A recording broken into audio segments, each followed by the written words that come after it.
Break के बाद एक बार फिर से आपका स्वागत है। अब बात करेंगे अमेरिका में निशाने पर भारतीय नागरिक की।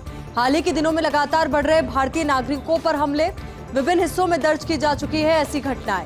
न्यूयॉर्क में एक मंदिर के बाहर तोड़ी गई थी बापू की प्रतिमा। भारतीय नागरिकों पर नस्लीय हमले भी किए जा रहे हैं। डोनाल्ड ट्रंप की हार के बाद से इस तरह की हमलों की संख्या में हुआ है इजाफा। वैसे पढ़ाई से लेकर सियासत तक अमेरिका में भारतीयों का रुतबा अमेरिका में भारतीय लोगों का दूसरा सबसे बड़ा अप्रवासी समूह भी है। 2018 के सर्वे के अनुसार 42 लाख भारतीय अमेरिका में रह रहे हैं। पंजाब केसरी में पूर्व वित्त मंत्री पी चिदम्बरम का लेख, कहा बेरोजगारी और महंगाई से प्यार है उन्हें, जबकि प्रत्येक व्यक्ति बेरोजगारी महंगाई कम करने में कृत संकल्प है। मुझे खेद है कि इन व्यापक रूप से पारित विश्वासों को करना पड़ा पंक्चर। ऐसा लगता है आबादी का एक वर्ग सरकार की इस बढ़ती महंगाई से खुश है। वो सब कुछ करने के लिए तैयार है जो गुप्त रूप से संभव है। वे लोग बेरोजगारी और मुद्रास्फीति के परचम को ऊंचा रखना चाहते हैं। सत्तारूढ़ और विपक्षी दल दोनों की बेरोजगारी और मुद्रास्फीति पर नजर है और विपक्ष के पास सरकार को घेरने के लिए एक मजबूत और बड़ा अवसर।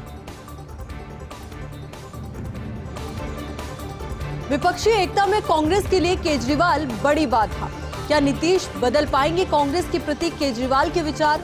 नीतीश कर चुके हैं स्पष्ट, राष्ट्रीय स्तर पर कांग्रेस बिना नहीं है विपक्ष का कोई आधार।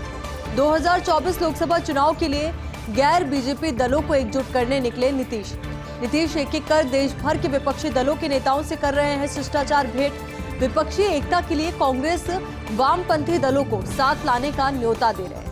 ऐसे में नीतीश चाहते हैं सबसे पहले एक न्यूनतम साझा कार्यक्रम किया जाए विकसित और सभी विपक्षी दलों के बीच पैदा हुए मतभेदों को सुलझाने के मिल सके मदद। तेलंगाना में सियासी सरगर्मी चरम पर है। तेलंगाना में वैसे 2024 में होने हैं विधानसभा चुनाव, लेकिन एक साल पहले से ही सियासी माहौल गर्म हो चुका है। अब हैदराबाद के बहाने बीजेपी टीआरएस आमने सामने है। हैदराबाद विलय की वर्षगांठ को भुनाना चाहते हैं दोनों दल।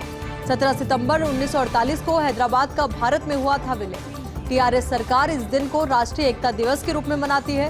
अब बीजेपी इसे विमोचन दिनम यानी कि मुक्ति दिवस के रूप में मनाएगी। केंद्र 17 सितंबर को सिकंदराबाद परेड मैदान में करेगी आयोजन। गृह मंत्री अमित शाह बतौर अतिथि कार्यक्रम में शामिल हुए।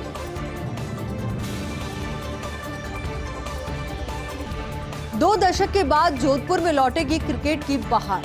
बरकतुल्ला खान स्टेडियम में बरसेंगे चौके और छक्के। लीजेंड लीग के 3 मुकाबले जोधपुर में खेले जाएंगे। 30 सितंबर को गुजरात जायंट्स बनाम भिलवाड़ा किंग्स का मुकाबला।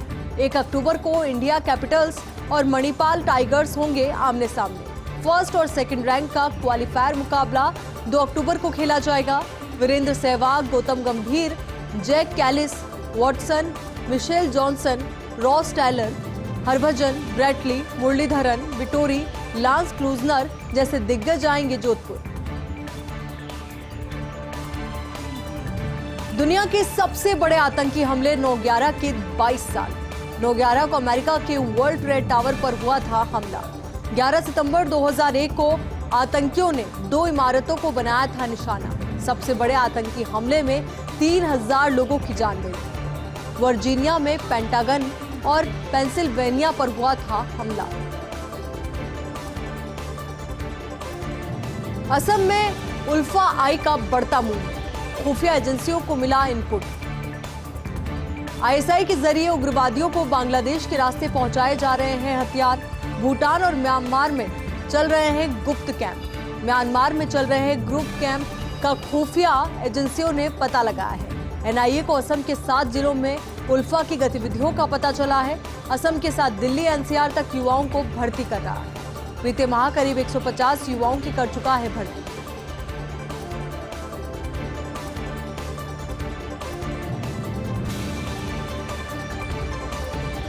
खुफिया एजेंसियों को एक बड़ा इनपुट मिला है। आईएसआई के जरिए उग्रवादियों को बांग्लादेश के रास्ते हथियार पहुंचाए जा रहे हैं। भूटान और म्यांमार में चल रहे हैं गुप्त कैंप। अब इनकी जानकारी सुरक्षा एजेंसियों को लगी है, एनआईए को इसके बारे में जानकारी लगी है, तो ऐसे में तमाम इनपुट्स को खंगाला जा रहा है।